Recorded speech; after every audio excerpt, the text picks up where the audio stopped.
নমস্কার। আগামী ৭ই মার্চ ২০২৬ শনিবার স্বামী যোগানন্দ মহারাজের ১৬৬তম জন্মবার্ষিকীতে আপনাদের সকলকে আমন্ত্রণ জানানো রইল। এই প্রেক্ষিতে আপনাদের একটি ছোট্ট ঘটনা শোনাতে চাই, যাতে আমরা বুঝতে পারবো যে গুরু ভাইদের মধ্যে সম্পর্কটা কতটা স্ট্রং ছিল। যখন স্বামীজি যখন বিশ্বজয় করে কলকাতা ফিরলেন, তখন ওনাকে অভ্যর্থনা জানানোর জন্য যে অগ্রণী ভূমিকা পালন করেছিলেন সেটি ছিলেন স্বামী যোগানন্দ মহারাজ।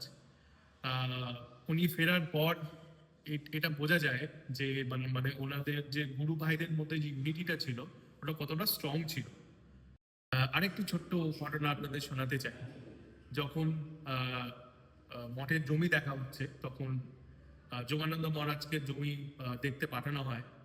তো উনি নৌকো করে জমি দেখতে যান এবং জমি দেখে শুনে এসে উনি বলেন যে স্বামীজিকে বলেন যে ফলাও জমি, পারলে স্বামীজিও একবার দেখে আসুন।